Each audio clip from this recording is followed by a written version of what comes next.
नमस्ते बच्चों। आज हम एक बहुत ही महत्वपूर्ण विषय पढ़ने वाले हैं, कंप्यूटर। आज की डिजिटल दुनिया में कंप्यूटर हमारे जीवन का एक महत्वपूर्ण हिस्सा बन चुका है। आपने स्कूल, बैंक, रेलवे स्टेशन और मोबाइल में भी कंप्यूटर का उपयोग देखा होगा। लेकिन क्या आपने कभी सोचा है कि कंप्यूटर आखिर होता क्या है? नहीं मैम। ठीक है, तो चलो आज हम यही सीखते हैं।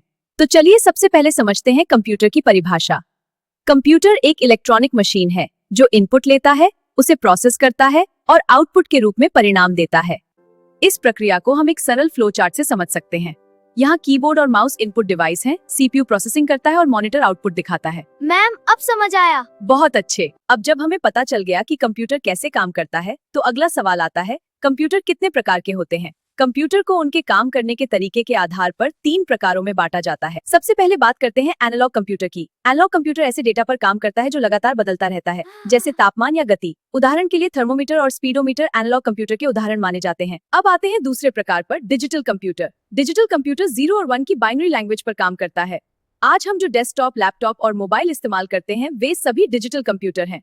डिजिटल कंप्यूटर को भी 4 भागों में विभाजित किया जाता है। सबसे छोटा कंप्यूटर होता है माइक्रो कंप्यूटर। डेस्कटॉप, लैपटॉप और टैबलेट सभी माइक्रो कंप्यूटर के उदाहरण हैं। इसके बाद आता है मिनी कंप्यूटर, जो मध्यम आकार का कंप्यूटर होता है। मिनी कंप्यूटर का उपयोग छोटे संगठनों और कंपनियों में किया जाता है। अब बात करते हैं मेन फ्रेम कंप्यूटर की। मेन फ्रेम कंप्यूटर बहुत शक्तिशाली होते हैं और एक साथ हजारों लोगों का डेटा संभाल सकते हैं। कहाँ इस्तेमाल होते हैं? इसीलिए इनका उपयोग बैंक, रेलवे और बड़ी कंपनियों में किया जाता है। अब आते हैं सबसे शक्तिशाली कंप्यूटर पर। सुपर कंप्यूटर का उपयोग वेदर फोरकास्ट, स्पेस रिसर्च और साइंटिफिक रिसर्च में किया जाता है। अब तीसरा प्रकार है हाइब्रिड कंप्यूटर। हाइब्रिड कंप्यूटर में एनालॉग और डिजिटल दोनों दिन होते हैं।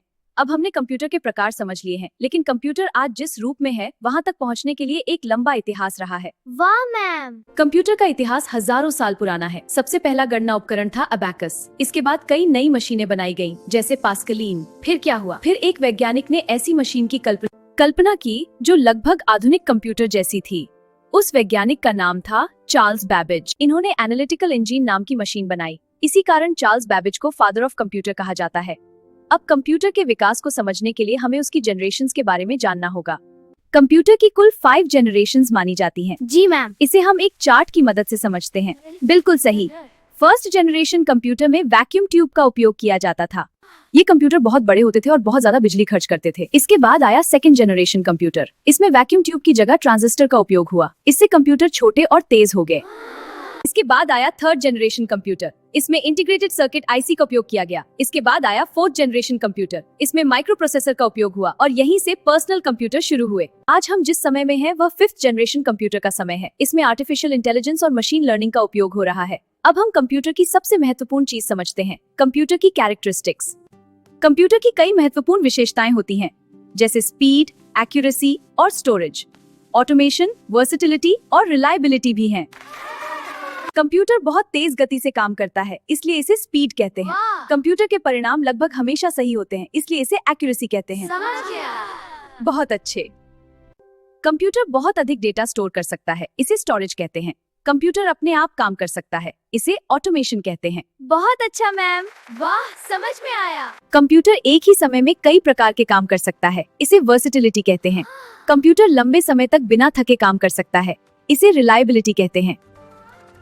तो बच्चों, आज हमने कंप्यूटर के बारे में बहुत कुछ सीखा। हमने सीखा कंप्यूटर क्या है, types of computer, history, generations, characteristics. धन्यवाद बच्चों। अगर ये क्लास आपको पसंद आई हो तो इसे जरूर शेयर करें।